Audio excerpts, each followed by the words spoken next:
Hello everybody and welcome back to the channel.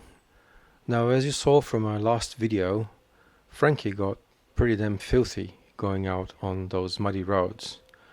So thought I'd give it a wash before the rain comes. Went out on the Sunday, it's now Tuesday. It rained all day Monday. There's already some corrosion forming on the chain, and it's due to rain again later today, and I didn't want it to stay that dirty for that long. Now the way I wash it is with two buckets, a rinse bucket and the main bucket with the shampoo. I use HOWTO because it's what I happen to have, but you could use Fairy Liquid.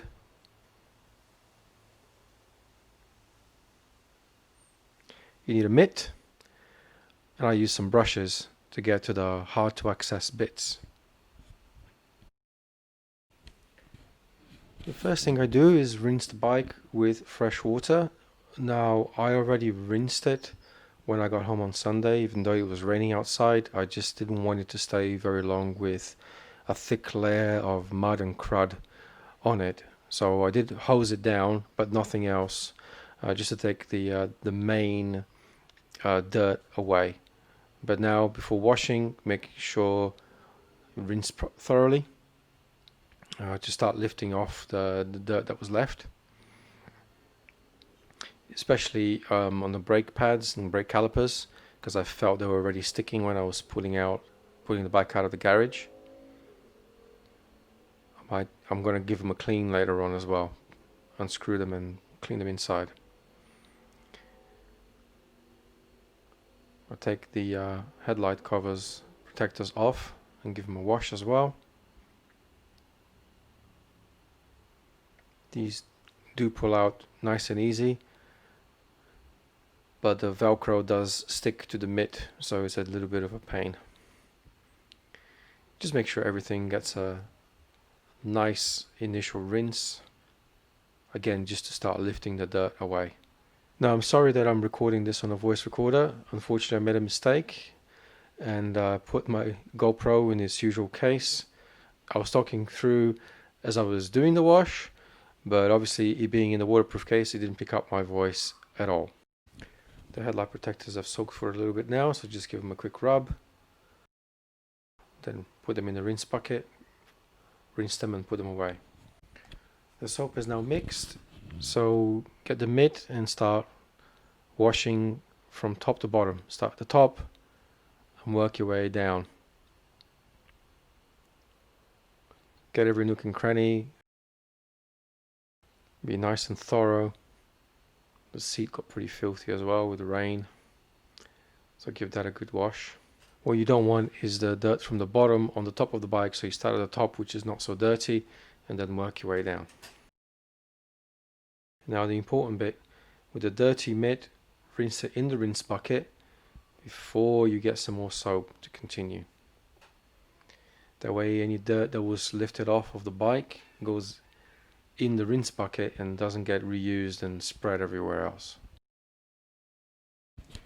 Again, rinse often and thoroughly. Doesn't take much water to wash the bike. So as you go through any dirty panels, rinse it and then reload with soap. This means that the dirt that comes off the bike onto the mitt then goes off the mitt into the rinse bucket, and you're using clean water to wash the rest of the bike. As you going through washing the bike, take the opportunity to, as you're going thoroughly through the bike, to check all the nuts and bolts, levers, that everything is in the right place, in the right order. There's nothing coming loose. There are no bolts missing, anything like that. These Velcro fasteners that hold the RNG headlight protectors can be a real pain in the ass because they are hook and loop type fasteners, and so they can grab onto the mitt and towels. So watch out for those if you have one of those. You don't need lots of foam and suds everywhere. What's actually happening here is the soap is just lifting the dirt and it's coming onto the mitt, and then you're rinsing that dirt into the water. The foam is just for looks, really. doesn't actually mean anything. Now I normally wouldn't wash the bike in the sunshine because it dries the water and the soap as it is on the bike, but it's scheduled to rain later today, and I didn't want to leave the bike for yet another day with all that dirt on. The sun isn't too strong, it's early in the morning, so I'm doing it as quickly as I can, so that the water and the soap doesn't dry on the bike. It's the best that I can do in the circumstances. So normally I wait for the afternoon when it's shady on this part of the house, and then I do everything in the shade. Make sure you wash all the indicator lights, brake lights, number plates. Stay safe and legal. It is a requirement that your number plate is clean, and it's also very safe to make sure that your brake light is visible for people behind you. Before everything dries off too much, give it another rinse. Make sure it stays nice and wet and the dirt is being washed away and not drying back onto the bike. Again, I'm making sure I'm getting at the brake calipers and the brake pads, which obviously went in the water and got fairly caked in dirt. I'm not sure if all bikes with fairings have this issue, but definitely on the Kawasaki's there's a little bit of fairing underneath behind the wheel that gets fairly dirty, so make sure that that gets covered as well. And then the downpipe grills and radiator guards take a lot of the brunt, so make sure that those get cleaned as well.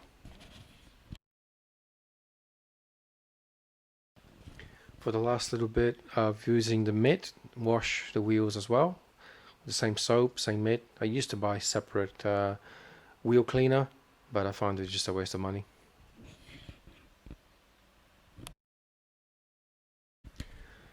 Move the bike in either direction a little bit to uncover those bits of wheel that were hidden. Look at a lot of the dirt collected right there at the bottom of the fairing, so watch out for those little bits, little nooks and crannies. And then I use the brushes to get to the hard to reach bits, the bits I can't get my fingers in. I've got a long one, some other more bristly ones, just to get the little grills and little bits where it's kind of hard to get your hand into. Work your way all the way to underneath the bike, underneath the fairing if you have fairings. Don't, underneath the exhaust, underneath the cat. Make sure that you get all the bits of dirt and mud and everything that was going to collect there.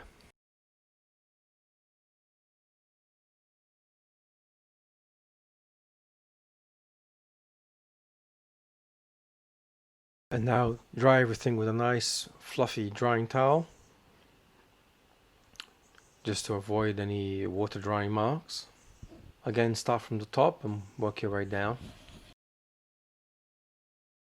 So to clean the chain, I basically use just a dedicated oily rag, and initially just wipe it all the way around.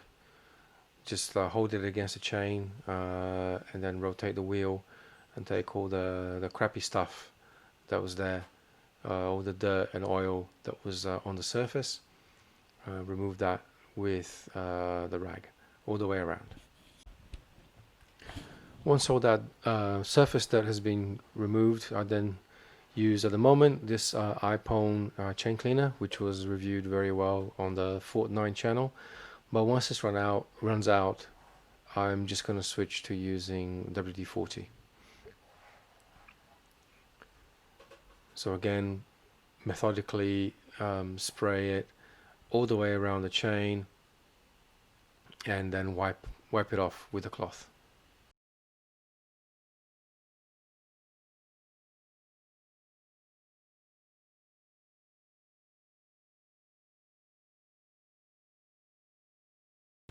Finally, with a slightly cleaner cloth, then just make sure you wipe everything, all the cleaner, off of the chain. Just hold the chain between in your hand with a cloth, and just spin the wheel. Obviously, with the sprocket moving away from your hand, you don't want to get your fingers caught in there. Well, once I'm done cleaning the chain, I also use the cloth to give the, well, I've got black wheels, so I give the inside of, the actual wheels a good wipe off with that as well. It's got some cleaner and some oil in there, and hopefully will form a surface on the metal. And to oil the chain, I just use the gear oil, 75 weight or 75W90, and apply it with a toothbrush. And just a few drops on the toothbrush, and it's fairly thick and clingy. It doesn't fling off very much, and then just brush the thin film all the way around the chain on the metal plates, which is where the manual actually says that it needs to be applied, not on the rollers, just on the metal faces. This just forms a layer to protect the metal from dirt and grime, and to stop any dirt getting to the O-rings. The actual lubrication of the chain is sealed inside the rollers and the links in grease by the O-ring. Make sure you apply it also to the inside of the chain, the one facing the side facing the wheel, not just to the outside, so both sides, and then also on the inside. And that's how I lubricate my chain. In the end, you should just have a nice thin little film of gear oil on the surface, again protecting it from dust and dirt from getting to the O-ring. That's it. That's how I clean and maintain my bike. I hope you've enjoyed watching this video. Don't forget to like and subscribe, and I'll see you in the next one.